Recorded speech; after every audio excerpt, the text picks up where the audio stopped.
বলো ভাই, আগামী দিনে আমাদের নিরাপত্তা কোথায়? আমাদের বোনের নিরাপত্তা কই? আমাদের ছোট্ট কন্যার নিরাপত্তা কোথায়? বলো আব্বা, তোমরা বলো। অনেক ছেলে তোমরা এখানে আছো, তোমরা নওজোয়ান, বলো আগামী দিনে এখন যাদের বয়স 60 বছর, আশা করা যায় তোমাদের আগে তারা কবরে চলে যাবে, কিন্তু তোমাদের যাদের বয়স 18 বছর 20 বছর, এই অনিরাপদ ভূমিতে যেখানে হত্যা, ধর্ষণ, যেখানে নারীর নির্যাতন, যেখানে এভাবে মানুষ জবাই করে ফেলে কন্যা সন্তানকে, এই ঘটনা তো আইয়ামে জাহিলিয়াতে, আমরা আজ থেকে 1450 বছর পূর্বে ইসলাম পূর্ব যুগে যে অন্ধকার যুগ, বর্বর যুগ, আইয়ামে জাহিলিয়াতের ইতিহাসে এমন ঘটনা কি হুজুর ছিল? ওই যুগেও তো এমন ঘটনা হয় নাই যে এভাবে ধর্ষণ করে কল্লা আলাদা করে ফেলে। এত বড় নিকৃষ্ট জানোয়ার ওই জামানাতে তো ছিল না। আমরা কোথায় যাচ্ছি? আমাদের দেশ কোথায় যাচ্ছে? আমাদের যুবক তোমরা কোথায় যাচ্ছ? আমাদের নওজোয়ান এত নারী কেন দেখো? এত ছবি কেন দেখো? দিন রাত মোবাইল দিয়া কি করো? বলো বাবা, কি করো? চুল এগুলা বেঈমানের মতো বানাইছো কেন? এক ওয়াক্ত নামাজ পড়তে মন চায় না। হাই নিকৃষ্ট! ওই যে ওই নাফরমান হাসে, ওই দেখেন, ওই দেখেন নাফরমান হাসে। হ্যাঁ বেটা, হাসলি কেন বেটা? মানে হে বুঝছি আমারে কয়। আফসোস করা দরকার। আগামী দিনে বাঁচবা কেমনে? আগামী দিনে তোমার যখন বিবাহের সময় আসবে, পবিত্র নারী, পবিত্র কন্যা কই পাইবা তুমি? হ্যাঁ, সবার হাতে হাতে যদি মোবাইল, ছেলের হাতে, মেয়ের হাতে, তাহলে পবিত্র নারী মিলবে কোথায় রে আব্বা? বলেন না।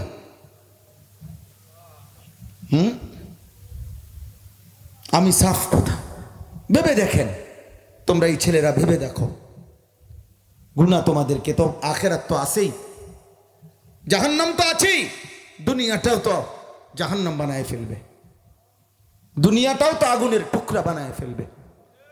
আমাদের বেঁচে থাকাটাই তো কষ্টকর হয়ে যাবে, আমাদের আগামী জেনারেশনের বেঁচে থাকাও কষ্টকর হয়ে যাবে। আমরা এই জন্য চিল্লাই, এত অস্থিরতা। শুধু ওয়াজ আমিও জানি মিয়া, শুধু কিচ্ছা কাহিনী আমিও বলতে পারি, লম্বা লম্বা ঘটনা, ইসলামের ইতিহাসের অনেক ঘটনা, এগুলো আমি পারি আলহামদুলিল্লাহ। বেহুদা ঘটনাও আমি অনেক জানি, আজাইরিয়া ঘটনাও কইতে পারুম বহুত। আমি অনেক আগে অনেক ঘটনার বই, কিচ্ছার বই পড়তাম।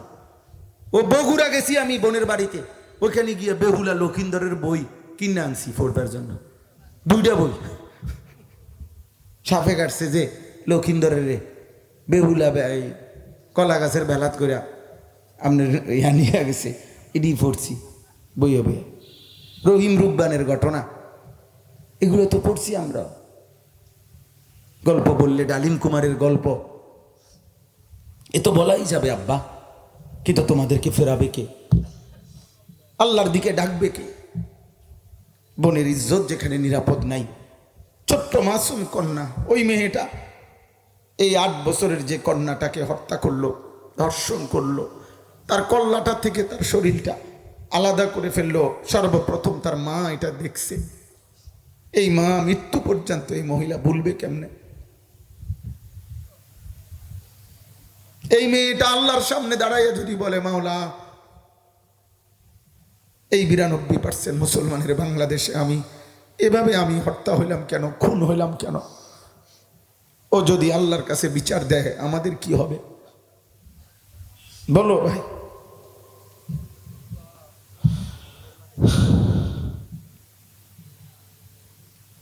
সিরিয়ার এক মেয়ে, এই সিরিয়ার বিগত জালেম সরকার ছিল বাশার আল আসাদ, অসংখ্য বাচ্চা, শিশু, নারী, পুরুষকে যে হত্যা করছে, এই ওই সময় পত্রিকা আসছিল, সারা পৃথিবী কাঁদছিল। একটা ছোট্ট মেয়ে সিরিয়ার, ওই মেয়েটা যখন গুলির আঘাতে রক্তাক্ত হয়ে মরে যাচ্ছিল, শহীদ হওয়ার পূর্ব মুহূর্তে ওই বাচ্চা মেয়েটা, 7-8 বছরের মেয়েটা বলছিল, আমি চলে যাচ্ছি, কিন্তু আমি ওপারে গিয়ে আল্লাহকে বলবো, আমি আল্লাহকে বলবো যে আল্লাহ আমার উপরে, আমি এই মাসুম বাচ্চার উপরে এই জুলুম করলো কেন?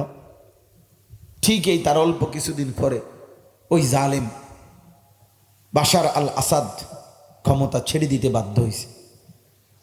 আমার কথা এটাই, আমরা বড় বেশি পেরেশানিতে। কেমনি আগা?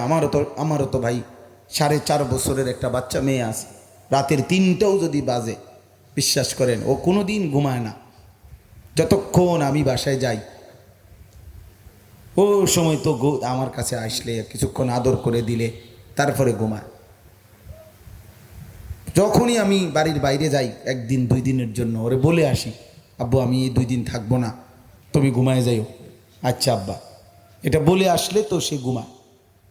তাহলে এভাবে তো প্রতিটা বাচ্চা তার বাবার আদরে, মায়ের আদরে বড় হয় না ভাই?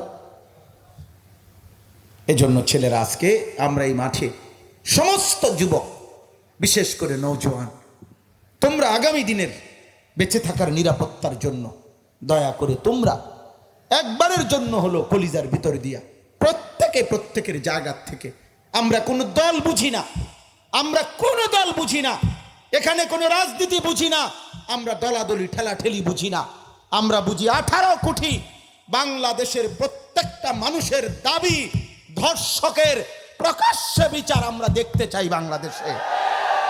এটা সাফ বক্তব্য আমাদের, প্রকাশ্যে বিচার হতে হবে। এই দাবি, এই একটা দাবি সারা বাংলাদেশে, আরেকবার এই দাবি বাংলাদেশের টেকনাফ থেকে তেতুলিয়া পর্যন্ত, রূপসা থেকে পাথুরিয়া পর্যন্ত এই দাবি উঠাও যে ধর্ষক ব্যভিচারীর বিচার আমরা দেখতে চাই, নগদ নগদ নগদ দেখতে চাই, নাইলে আমার জাতি টিকবে না।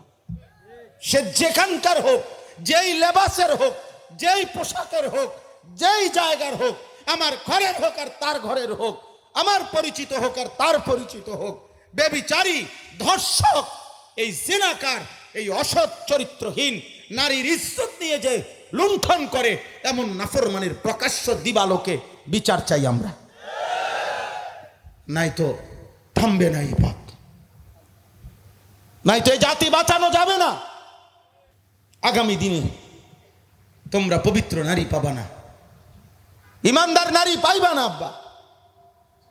মোবাইলের নর্তকী আর বিবাহিত নারী এক কথা না, রাস্তার বেড়ি আর ঘরের বউ এক কথা না। রাস্তার বেড়ি যাই দেখছো দেখে বেড়ি চলে গেছে, তুমি তোমার পথে, এটা গুনাহ করছো, গুনাহ। কিন্তু ঘরের স্ত্রী যদি 2 নম্বর হয়, ঘরের স্ত্রী যদি চরিত্রহীন হয়, তো বুঝবা জাহান্নাম কাকে বলে। বউ যদি 6 নম্বর হয়, তখন বুঝবা পৃথিবী কত কষ্টের, দুনিয়া কত কষ্ট। নারী যদি অসৎ হয়, তো ওই জীবন শেষ, এই জিন্দিগি শেষ। এরপরে রাজপ্রাসাদ, এরপরে অট্টালিকার মধ্যে যদি থাকো, সুখ আর জুটবে না, সুখ আর জুটবে না। কোরআনুল কারীম আল্লাহ তাআলা বলছে সুকুন নারীর ব্যাপারে, আল্লাহ বলছে আমি তোমাকে পবিত্র স্ত্রী দেব। আল্লাহ বলছে লিতাসকুনু ইলাইহা, তোমার হৃদয়ের যত প্রশান্তি তুমি তোমার স্ত্রীর কাছে খুঁজে পাবে। আল্লাহ কোরআনে বলছে স্ত্রীর কাছে সুকুন পাবে, হৃদয়ের প্রশান্তি খুঁজে পাবে। তাহলে সেই জন্য আমাদের প্রত্যেকেরই নিজেদের স্বার্থে, সমাজের স্বার্থে আমাদের চরিত্রবান থাকা উচিত, উচিত কি না বলেন না কেন?